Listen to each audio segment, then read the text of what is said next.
press the bell icon on the YouTube app and never miss another update. Hello and welcome to Phoenix Educare. Welcome to this video का topic है overcome this 5 mistakes in 10th board. Basically इस video में मैं 5 mistakes जो student करते हैं उसके बारे में बताऊंगा और इन 5 मिस्टेक्स के वजह से 10th बोर्ड में कम मार्क्स आते हैं, तो इन मिस्टेक्स को कैसे ओवरकम करना है इसके बारे में भी इस वीडियो में बताऊंगा।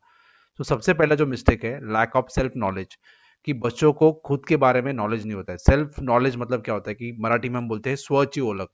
खुद के बारे में अपना जो पोटेंशियल है वो बच्चों को पता नहीं होता है।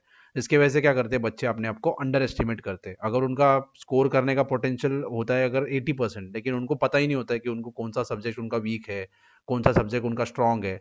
तो सेल्फ रियलाइजेशन या सेल्फ नॉलेज उनको होता नहीं है। उसके वजह से क्या होता है कि उनको पता नहीं होता है कि कैसे प्रिपरेशन करना है, कैसे मार्क्स स्कोर करना है। तो सबसे पहले क्या करना है कि अगर आपको प्रिपरेशन स्टार्ट करना है या फिर अगर आपने प्रिपरेशन अभी स्टार्ट भी कर दिया होगा, तो अंडरस्टैंड करो कि कौन सा सब्जेक्ट आपका वीक है, कौन सा सब्जेक्ट आपका स्ट्रांग है।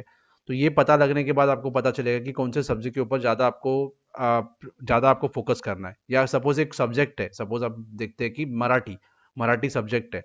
तो मराठी सब्जेक्ट में भी अलग अलग चीज़ें होती है एग्जाम में, कि कुछ अपने अलग अलग टाइप के क्वेश्चन आते हैं। तो आप देखो कि कौन से क्वेश्चन आपको नहीं आते और कौन से क्वेश्चन आपको आते हैं।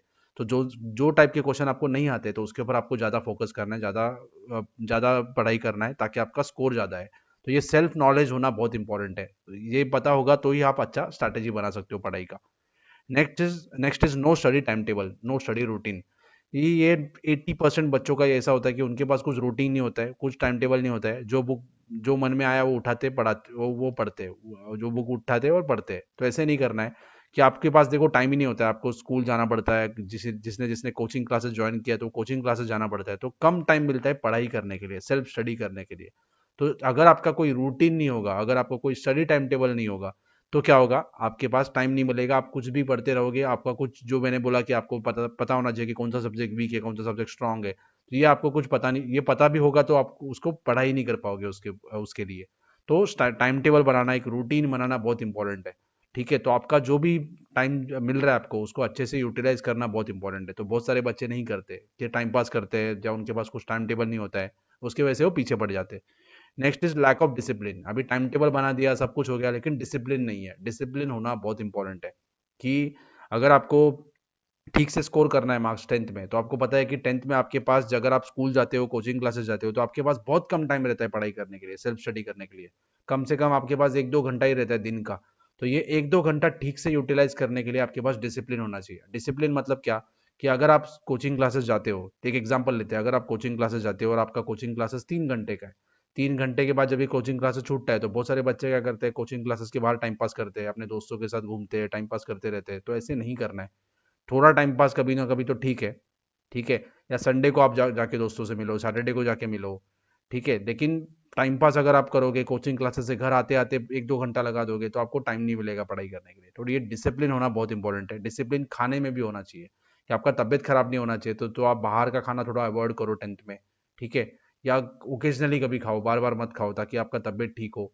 ये डिसिप्लिन पढ़ाई में होना या लाइफ में होना बहुत इंपॉर्टेंट है। जो आपने टाइम टेबल बनाया है कि कभी आप उठोगे, कभी पढ़ाई करोगे, कभी स्कूल जाओगे, तो ये जो भी टाइम टेबल आप बनाओगे उसको फॉलो करना बहुत इंपॉर्टेंट है। तो जो भी डिसिप्लिन है पढ़ाई का, वो फॉलो करो। ठीक है। Next is most important thing, lack of revision. कि पढ़ते पढ़ते रहना इतना इंपॉर्टेंट नहीं है, रिवीजन करना भी इंपॉर्टेंट है। जितना आप रिवाइज करोगे उतना आपको याद रहेगा, तो रिवाइज करना बहुत इंपॉर्टेंट है। तो टाइम टू टाइम रिवीजन करते रहो। जो भी आप टाइम टेबल बनाओगे उसमें रिवीजन के लिए टाइम रखो। रिवीजन में बार बार रिवीजन करते रहो। रिवीजन कैसे करना है उसके ऊपर मैंने भी एक वीडियो बनाया है, उसका मैं लिंक डिस्क्रिप्शन में दे दूंगा या कमेंट में दे दूंगा, आप वो जाके देख लो, तो आपको पता चलेगा कि इफेक्टिव रिवीजन कैसे कर सकते हैं। ठीक है। Then social media distraction. Social media में एक एग्जांपल देता हूँ मैं, यूट्यूब भी डिस्ट्रैक्शन है। यूट्यूब में मैं वीडियो तो यूट्यूब पे बना रहा हूँ, लेकिन आप बोलोगे कि डिस्ट्रैक्शन कैसा है। तो यूट्यूब में भी पॉजिटिव थिंग्स भी होती है, नेगेटिव थिंग्स भी होती है, पढ़ाई के लिए भी। तो जो जो टीचर्स है यूट्यूब पे पढ़ा रहे हैं अच्छा, तो उनका जो अच्छा अच्छा कंटेंट है आप देखो, अच्छे अच्छे चीज़ें वो सिखा रहे हैं वो देखो।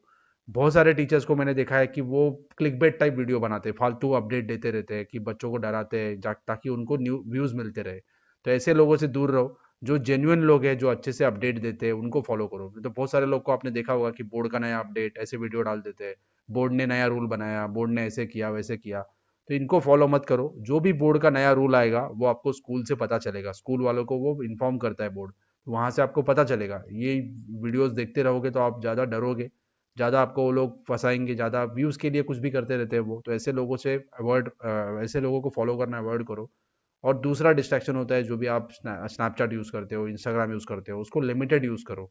यूज़ मत करो ऐसा नहीं बोलूँगा, लिमिटेड यूज़ करो, उस पर टाइम पास मत करो। जो मैंने बोला डिसिप्लिन, वो डिसिप्लिन उसमें होना चाहिए। तो ये जो डिस्ट्रैक्शन है, सारे जो भी डिस्ट्रैक्शन है उसको कम से कम करने का कोशिश करो, ताकि आपका जो टाइम जो बचेगा वो आप पढ़ाई के लिए लगाओगे और आपका अच्छा मार्क्स, अच्छा स्कोर आपका आएगा।